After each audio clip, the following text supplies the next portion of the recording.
अब हम अपने वीडियो को कंटिन्यू करते हुए क्वेश्चन नंबर 3 को डिस्कस कर रहे हैं।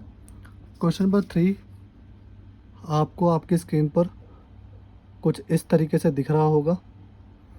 तो क्वेश्चन नंबर 3 में क्या लिखा हुआ है, the Kerala coir mills limited with an authorised capital of 5 lakh equity shares और ₹10 each issued 2 lakh equity share.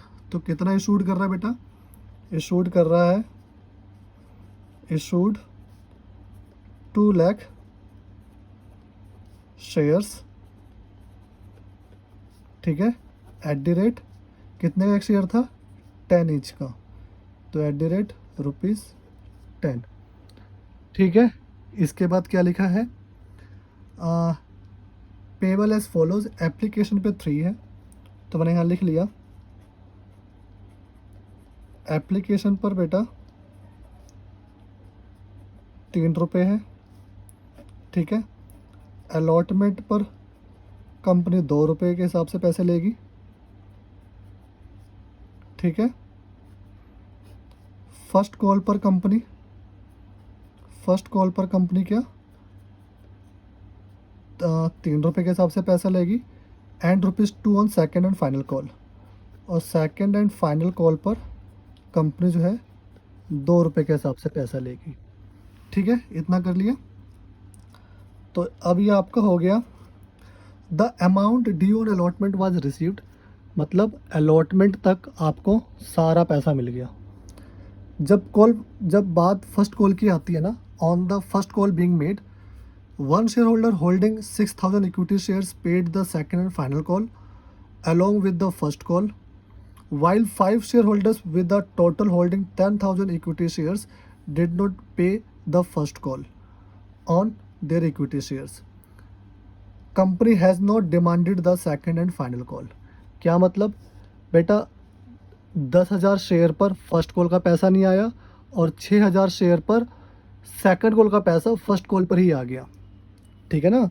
कुछ ऐसे शेयर होल्डर्स भी थे जिन्होंने सेकंड कॉल का पैसा फर्स्ट कॉल पे ही दे दिया, और कुछ ऐसे शेयर होल्डर्स भी थे जिन्होंने फर्स्ट कॉल का पैसा दिया ही नहीं। कंपनी ने उनको कहा लाओ भैया फर्स्ट कॉल का ₹3 के हिसाब से पैसे दे दो, उन्होंने मना कर दिया भैया हम नहीं दे रहे, ठीक है ना। और कई बंदे ऐसे भी थे, कंपनी ने कहा लाओ भैया फर्स्ट कॉल के पैसे दे दो ₹3 के हिसाब से, तो उन्होंने फर्स्ट कॉल के भी पैसे दे दिए और सेकंड कॉल के भी पैसे भी फर्स्ट कॉल पे ही दे दिए, ठीक है ना।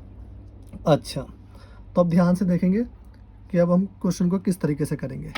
तो पहली एंट्री देखिए ध्यान से, पहली एंट्री हुई bank account debit to share application. बेटा देखो, क्वेश्चन में कहीं ये नहीं लिखा कि कंपनी ने 2 लाख शेयर इशू किए थे ना, कि इससे कम शेयर सब्सक्राइब किए हैं या इससे ओवर की एप्लीकेशन आई है ना। तो ऐसा कुछ नहीं लिखा ना, तो मतलब कंपनी ने 2 लाख शेयर इशूड किए थे तो कंपनी के 2 लाख शेयर ही सब्सक्राइब्ड हो गए हैं, ठीक है। तो अब क्या हुआ, bank account debit to share application, मतलब 2 लाख शेयर पर कंपनी को ₹3 के हिसाब से पैसे मिले, कितने, 6 लाख। अब ये पैसा कंपनी कहाँ रख देगी, शेयर कैपिटल में ट्रांसफ़र कर देगी। तो एंट्री हुई बेटा आपकी, ध्यान से देखिएगा, share application account debit to share capital, ठीक है, 6 लाख एंड 6 लाख। अब सेकंड एंट्री किसकी होगी, सेकंड एंट्री बेटा आपकी अलॉटमेंट की होगी, ध्यान से देखना, शेयर अलॉटमेंट अकाउंट डेबिट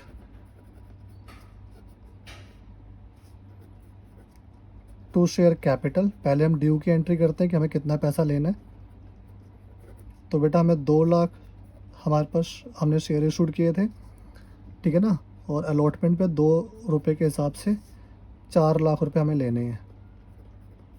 कितने लेने हैं, 4 लाख, ठीक है ना। और अलॉटमेंट तक तो पैसा मिल गया ना, लिखा है ना the amount due on allotment was received, मतलब अलॉटमेंट तक जितना भी ड्यू था सारा मिल गया। तो एंट्री क्या हुई, bank account debit to share allotment account, ठीक है ना, 4 लाख एंड 4 लाख। तो यहाँ तक तो हमने अलॉटमेंट की एंट्री कर ली। अब क्या कह रहा है, कह रहा है जैसे ही फर्स्ट कॉल की बारी आई ना, जैसे ही फर्स्ट कॉल की बारी आई, तो देखते हैं पहले फर्स्ट कॉल की, पहले मैं एंट्री कर लेता हूँ। एंट्री क्या हुई, share first call account debit to share capital. हमें लेना कितना था बेटा, हमें लेना था 2 लाख शेयर पर। फर्स्ट कॉल के था 3 रुपये के हिसाब से कंपनी को 6 लाख रुपए लेने थे।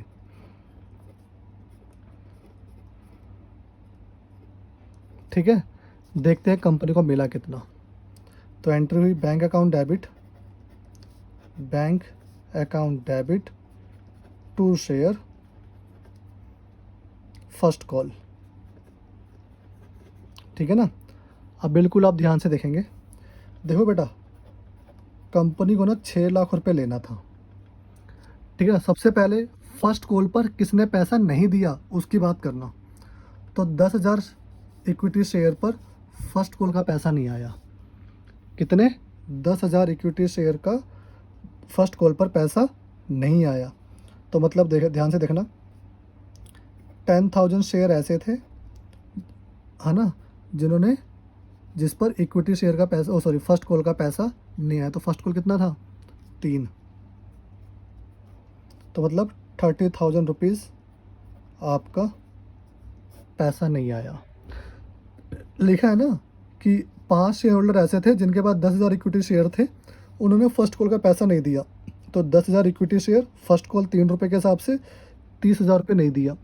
बेटा जो पैसा लोग नहीं पे करते ना, वो हमारा कॉल्स इन एरियर के नाम से जाना जाता है। किसके नाम से, कॉल्स इन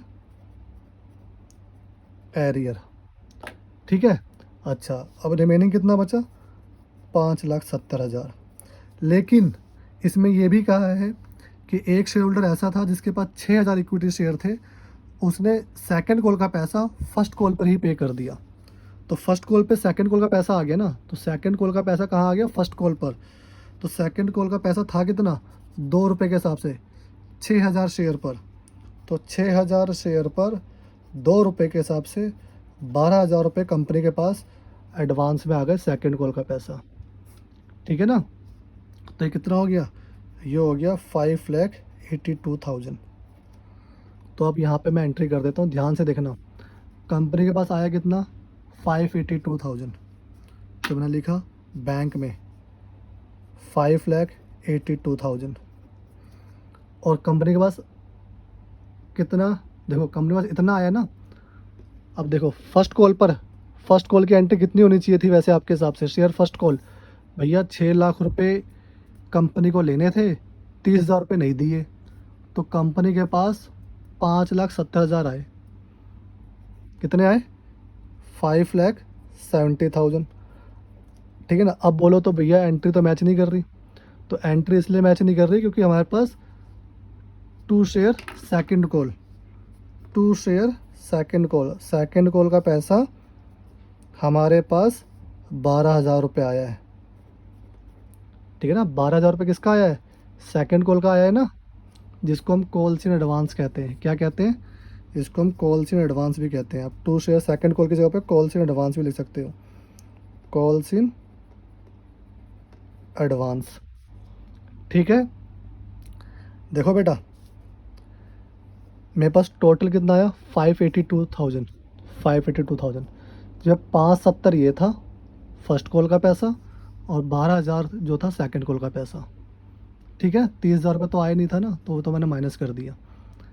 तो ये तो आपका हो गया क्वेश्चन फिनिश, ठीक है ना। सेकंड कॉल की हमें एंट्री नहीं करनी, क्यों नहीं करनी, क्योंकि कंपनी ने बोला company has not demanded the second final call. तो कंपनी ने सेकंड फाइनल कॉल का डिमांड ही नहीं किया, मतलब ये सिर्फ 3 एंट्री करनी है फर्स्ट कॉल तक।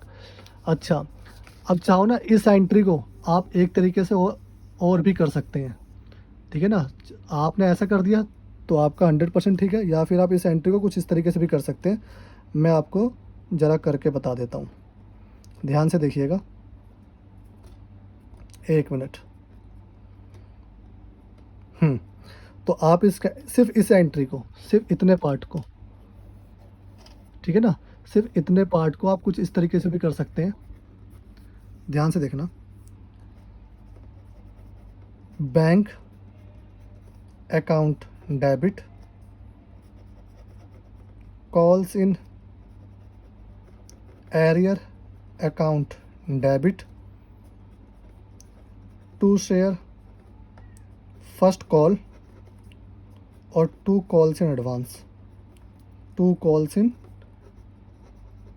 एडवांस। ठीक है ना बेटा, ध्यान से देखना। आप ऐसे भी कर सकते हो कि कंपनी को 6 लाख रुपए लेने थे, ठीक है ना, 30,000 रुपये कंपनी के पास आए नहीं, 12,000 रुपये कंपनी के पास एडवांस आए, और कंपनी के पास टोटल कितना आया फिर बैलेंस, 582,000 कंपनी के पास रिसीव हुआ। टैली कर लेना, आपका वही आएगा, ठीक है ना। तो चाहे तो आप ऐसे कर सकते हैं, और चाहे तो आप जैसे मैंने आपको बताया आप वैसे भी कर सकते हैं, ऐसे, ठीक है ना। तो जो 30,000 था ना, वो मैंने डायरेक्ट माइनस कर दिया है, ठीक है ना। यहाँ मैंने कॉल्स इन एरर नहीं लिखा, मैं लिखता भी नहीं, ठीक है ना, और ना ही मैं कॉल्स इन एडवांस लिखता, मैं 2 शेयर सेकंड कॉल लिखता हूँ। तो उसके जगह पर आप 2 कॉल्स इन एडवांस भी लिख सकते हैं। ये कॉल्स इन एडवांस था जो आपके पास सेकंड कॉल का पैसा अभी आ गया, कॉल्स इन एडवांस, ठीक है। तो देखो, क्वेश्चन तो फिनिश हो गया।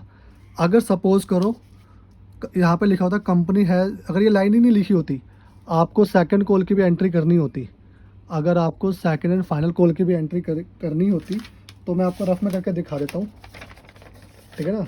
वैसे आपका क्वेश्चन तो देखो यहीं फिनिश हो गया है, लेकिन अगर आपको सेकंड एंड फाइनल कॉल की भी अगर एंट्री आपको करनी होती तो आप कैसे करते, ध्यान से देखेंगे आप। देखो, तो सबसे पहले आप क्या करते, ड्यू की एंट्री करते, तो share second and final call account debit, to share capital, क्या मतलब कि कंपनी को कितना पैसा लेना है। तो बेटा 2 लाख शेयर पर कंपनी को 2 रुपये के हिसाब से 4 लाख रुपए लेने थे, ठीक है। कितने लेने थे, 4 लाख। अब देखते कंपनी के पास आए कितने, तो bank account debit, to share second and final call. तो बेटा कंपनी को 4 लाख रुपए लेने थे, ठीक है ना, लेकिन कंपनी ने देखो यहाँ टू शेयर सेकंड कॉल लिखा है ना, कंपनी ने 12,000 एडवांस ही ले लिए थे, कंपनी के पास 12,000 एडवांस आ गए थे फर्स्ट कॉल के टाइम पे। तो वो 12,000 लेस कर देना, कितना बचा, 3,88,000, ठीक है ना। तो ये 3,88,000 आपका ये हो गया। अगर ये लाइन नहीं लिखी होती तो मैं ये एंट्री भी करता, ठीक है ना। तो अभी तो मुझे कोई ये एंट्री करने की ज़रूरत नहीं है, लेकिन फिर भी मैंने आपको समझाने के लिए ये एंट्री कर दी, जो कि इसके बाद होनी है, ठीक है ना, यहाँ पर होनी है कहीं। तो आई होप आपको ये क्वेश्चन अच्छे से समझ में आ गया होगा। अगर आपको कोई डाउट होता है तो प्लीज़ कमेंट में अपना डाउट आप मुझसे पूछ सकते हैं, मेरा रिप्लाई ज़रूर आएगा।